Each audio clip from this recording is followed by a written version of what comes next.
ఈ డిటర్మినెంట్లో question AP EAMCET 2024లో ఇచ్చింది guys. ఇది డైరెక్ట్గా చేస్తే చాలా లెంగ్త్ అవుతుంది. విత్ అమేజింగ్ ట్రిక్స్ యూజ్ చేసి నేను చేస్తాను. Tricks in the sense we can take the ABC values, any values of ABC. ఇప్పుడు నేనేం చేస్తానంటే trick I'm using that.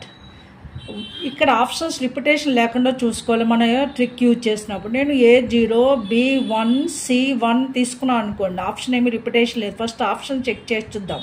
A0 B1 C1 అంటే ఇక్కడ 2 cube 8 అవుతుంది. ఇది 2 cube 8 into 2 16 అవుతుంది. దేర్ఫోర్ ఇది 2 cube 8 into 3 8 3 24 అవుద్ది. ఇక్కడ 8 మాత్రం అవుతుంది, 2 మాత్రం అవుతుంది. ఎందుకంటే ఏబిసి A0 B1 C1 తీసుకున్నాను కాబట్టి ఇది వాల్యూస్ ఇలా వచ్చాయి. ఇప్పుడు సేమ్ వాల్యూస్ మనం డిటర్మినెంట్లో పెట్టి డిటర్మినెంట్ వాల్యూ కనుక్కోవడమే. ఇక్కడ చూడండి ఆప్షన్ ఏమి రిపిటేషన్ లేదు కాబట్టి సేమ్ వాల్యూస్ మనము ఈజీగా ఉండే వాల్యూస్, ట్రిక్స్ కూడా ఈజీగా ఉండేవి తీసుకోండి, కాంప్లికేట్ కాదు. ఇప్పుడు మనం డిటర్మినెంట్లో పెట్టేద్దాం. చూడండి A + B + 2C, A0 B1 C1 కాబట్టి 1 + 2 3 అవుతుంది. ఇది 1 0 1.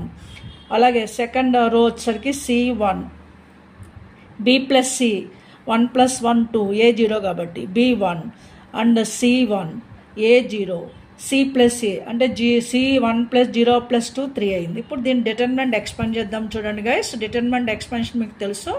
3 × 2 3 6 - 0 6. మిడిల్ ఎలిమెంట్ 0 ఉంది కాబట్టి దాన్ని ఏమి రాయనవసరం లేదు. 0 + something 0 + 1 into next 0 1 × 0 0 - 2. So this result is 3 6 18 18 - 0 -2. 18 - 2 how much? 16. 16 అనేది మన ఏ ఆప్షన్లో ఉంది? మనం ట్రిక్ యూజ్ చేస్తే 16 is there in the second option. అలా మనం సెకండ్ ఆప్షన్ పికప్ చేసుకోవచ్చు. ఇలాంటి ట్రిక్స్ అండ్ టిప్స్ యూజ్ చేసి నెంబర్ ఆఫ్ వీడియోస్ ఉన్నాయి నా channel maths super tips and tricks by Lakshmi. మీరు చూడకపోతే చూడండి, మీరు లైక్ చేస్తే మీ ఫ్రెండ్స్కి షేర్ చేయండి, సబ్స్క్రైబ్ చేయండి.